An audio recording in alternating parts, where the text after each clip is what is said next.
On a vu ce qu'est une crypto-monnaie, on a vu la différence entre une crypto et un token. Maintenant, on va remonter le temps. Parce qu'on ne peut pas comprendre où en est la crypto-monnaie aujourd'hui si on ne sait pas d'où elle vient.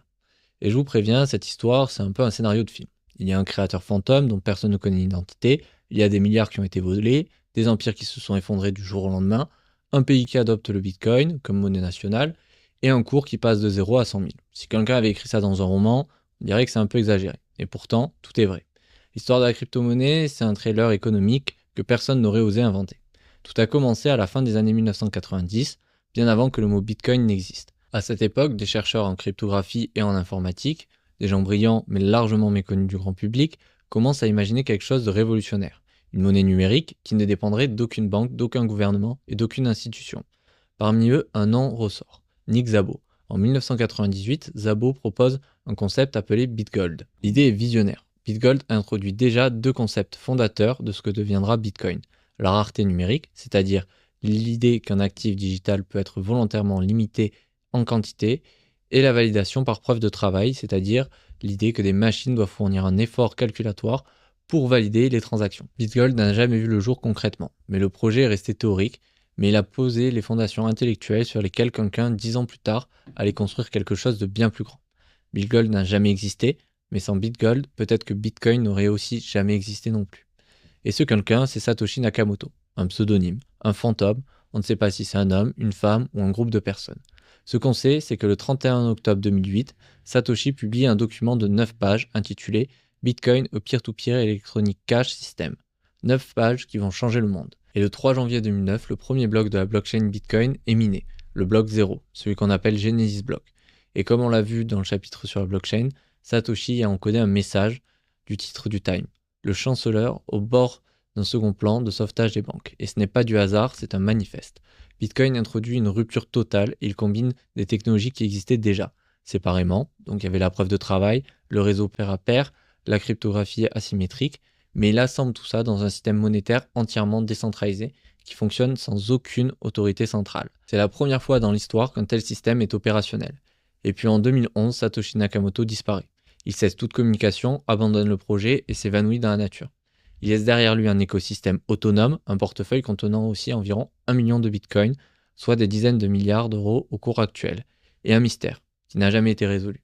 Satoshi a créé une monnaie la plus révolutionnaire dans le monde, puis il a disparu, et personne ne sait qui il est. Après le départ de Satoshi, l'écosystème ne s'arrête pas, au contraire, il s'accélère. De nouvelles crypto-monnaies apparaissent, comme Litecoin en 2011, lancé par Charlie Lee, un ancien ingénieur de Google, et qui propose une version allégée de Bitcoin avec des transactions plus rapides. Ripple, créé en 2012, qui vise les marchés de transferts interbancaires internationaux. Parallèlement, les premières plateformes d'échange voient le jour. Et c'est là qu'entre en scène un acteur qui va marquer l'histoire, pour les mauvaises raisons, MT Ghost. MT Ghost est basée à Tokyo et devient la plus grande plateforme d'échange de Bitcoin au monde. À son apogée, elle gère environ 70% de toutes les transactions mondiales en Bitcoin. 70%. Autrement, presque tout le marché passe à un seul endroit. Et en février 2014, c'est la catastrophe. MT Ghost annonce la perte de 850 000 bitcoins. À l'époque, ça représente environ 450 millions d'euros de dollars. Au cours actuel, cela représenterait des dizaines de milliards. La plateforme déclare donc faillite. Et des milliers d'utilisateurs perdent tout. La leçon de MT Ghost est brutale, mais fondamentale. La blockchain est sûre, mais les intermédiaires centralisés qui s'y greffent peuvent être vulnérables. Et ce n'est pas le protocole Bitcoin qui a été attaqué, ça a été la plateforme qui gérait les bitcoins des utilisateurs.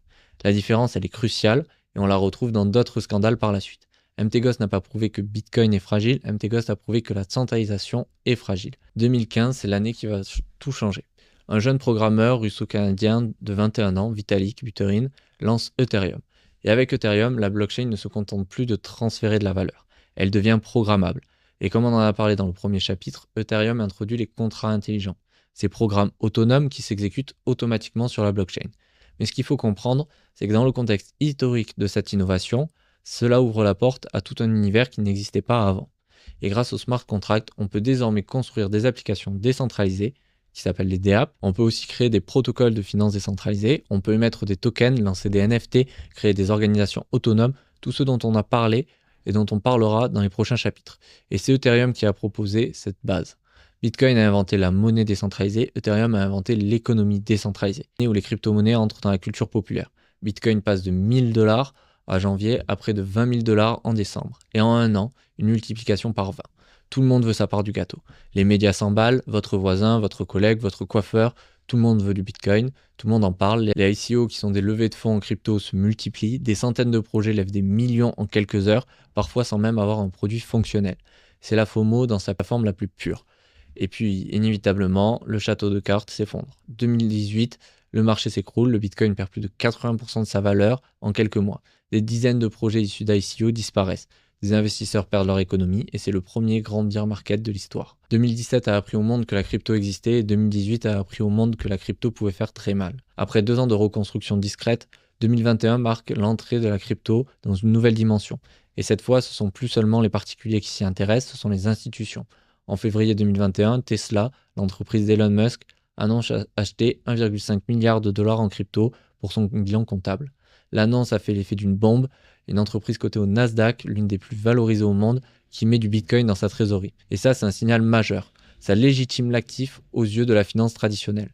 La même année, en septembre 2021, le Salvador devient le premier pays au monde à adopter le Bitcoin comme monnaie légale. Et c'est un précédent historique, un État souverain qui reconnaît officiellement une crypto-monnaie au même titre que le dollar. La décision est controversée, critiquée par le FMI et par de nombreux économistes, mais elle marque un tournant symbolique considérable. En parallèle, en 2021, est l'année de l'explosion des NFT. L'œuvre numérique Every Day's The First 5000 Days de l'artiste Beeple se vend aux enchères chez Christie's pour 69 millions de dollars.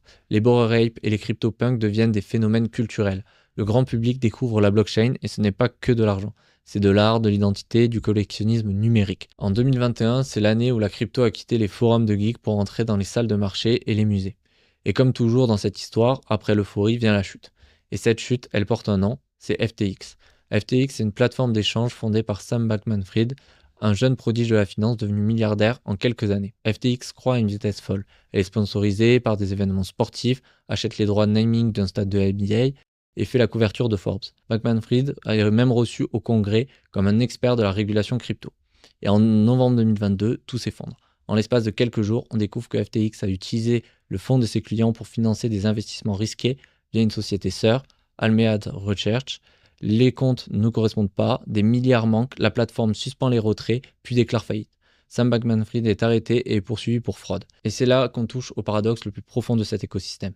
La blockchain a été créée pour éliminer le besoin de faire confiance à des intermédiaires, et pourtant la majorité des utilisateurs passent encore par des plateformes centralisées pour acheter, vendre et stocker leurs crypto-monnaies. C'est comme inventer la voiture autonome et continuer à prendre le taxi. Le potentiel est là, mais les habitudes mettent du temps à changer. FTX n'a pas prouvé que la crypto est dangereuse, FTX a prouvé que la confiance aveugle est dangereuse. Et ça, c'est vrai dans tous les domaines. Et malgré tous les scandales, malgré les crises, malgré les prophètes de malheur qui annoncent la mort de Bitcoin chaque année, l'écosystème rebondit, encore et toujours. En 2024, le cours du Bitcoin dépasse pour la première fois la barre symbolique des 100 000 dollars. 100 000 dollars pour un Bitcoin. Quand on se souvient que le premier achat en Bitcoin, c'était 2 pizzas pour 10 000 Bitcoins en 2010, le chemin parcouru est vertigineux. Cette hausse entraîne dans son sillage l'ensemble du marché. Les altcoins progressent, l'intérêt des actifs numériques se réactive, à la fois comme réserve de valeur et comme vecteur d'innovation technologique. Mais il faut rester lucide. L'histoire nous a montré que ces cycles d'euphorie suivent souvent des corrections. Les marchés des crypto-monnaies fonctionnent par vagues. Il y a des bull runs suivis de bear market. Et ce schéma, même s'il semble se répéter, n'a jamais été garanti. Ce qui est certain, c'est que chaque cycle attire de nouveaux utilisateurs, de nouvelles innovations et une capitalisation globale de plus en plus importante. L'environnement des crypto-monnaies est encore jeune, volatile et imprévisible. Mais la tendance de fond, elle est claire. La capitalisation globale augmente au fur et à mesure que la technologie se développe, que les cas d'usage se multiplient et que l'adoption s'élargit. Bitcoin a été déclaré mort plus de 400 fois par les médias et il est toujours là. Et il vaut environ 80 000 dollars à l'heure actuelle. Ce qu'il faut retenir de cette histoire, ce n'est pas juste des dates, c'est pas juste un chiffre. C'est un schéma récurrent. Des idées visionnaires, des innovations, des ruptures, des phases d'euphorie, des crises, puis des renaissances. À chaque cycle, l'écosystème devient plus fort et structuré, plus régulé, plus adapté. De BitGold en 1998 à 100 000 dollars en 2024, en passant par le mystère de Satoshi, la chute de MT Ghost, la révolution d'Ethereum, l'euphorie de 2017, les NFT et les scandales FTX, cette histoire est extraordinaire. Elle est loin d'être terminée, et dans les prochains chapitres, on va quitter l'histoire pour entrer dans l'analyse. On va apprendre à évaluer un projet crypto, ses critères, ses signaux d'alerte, ses indicateurs clés. Parce que connaître l'histoire, c'est bien, mais savoir en tirer des leçons pour investir intelligemment, c'est mieux. L'histoire de la crypto-monnaie, c'est l'histoire d'un monde qui refuse de mourir et qui à chaque chute revient plus fort.